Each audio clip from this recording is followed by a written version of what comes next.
সারাদিন ধরে অপেক্ষা করছিলাম কখন দিল্লির খেলা দেখব। দিল্লি পাঞ্জাবের খেলা শেষ বন্ধুরা। আর প্রথম ম্যাচে দিল্লি ম্যাচ জিততে পারলো না, পাঞ্জাব দিল্লিকে হারিয়ে দিয়ে আইপিএল শুরুটা কিন্তু একটা ভালো জয় দিয়ে শুরু করলো বন্ধুরা। 453 দিন পর অফিসিয়ালি কোনো ক্রিকেট ম্যাচে নেমেছিল ঋষভ পান্থ।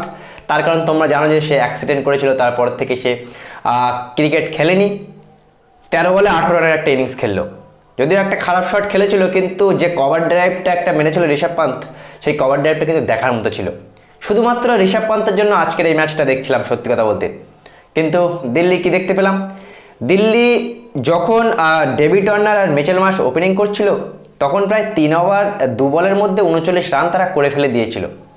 এমন করে তারা স্টার্টটা দিয়েছিল, মনে হচ্ছিল 200 রান করে ফেলে দেবে।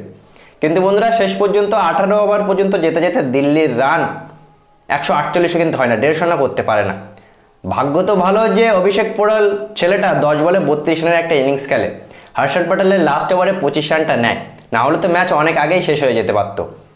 174 রানটা কিন্তু ভালোই রান, মানে একেবারে কম রান না। টি-20 ক্রিকেটের 174 রান মোটামুটি একটা ফাইটিং রান ছিল।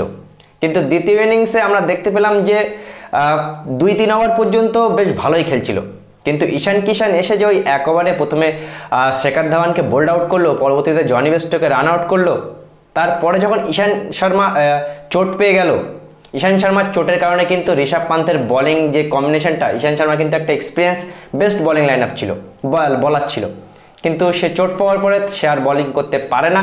পরবর্তীতে একের পর এক শট স্যাম কার্ন আর লিয়াম লিভিংস্টন খেলে, আর একেবারে ইজিলিভাবে দিল্লি ম্যাচটা হেরে যায়। সবার কথা বন্ধুরা, তোমরা তো ম্যাচটা দেখেছো যে স্যাম কার্নের ক্যাচ মিস করে। ক্যাচ মিস মানে ম্যাচ মিস আমরা কিন্তু জানি। ঋষভ পান্থ প্রায় 450 দিন পরে এসেও কিন্তু তার টিমকে জেতাতে পারলো না। আর পাঞ্জাব কিংস একটা শুরু, আমি আগেই বলেছিলাম যে পাঞ্জাব একটু উইক লাগছে, একটু দুর্বল লাগছে, কিন্তু পাঞ্জাব ব্যাটিংয়ে তাদের শেষের দিকে স্যাম কার্ন আর লিয়াম লিভিংস্টন আজকে যেটা খেললো সেটা কিন্তু ভালোই খেললো। যদিও ক্যাচ তার মিস হয়েছে, কিন্তু ক্যাচ মিস টিমের একটা পার্ট। কিন্তু যেভাবে তারা শুরুটা করলো বেশ ভালোই শুরু করলো।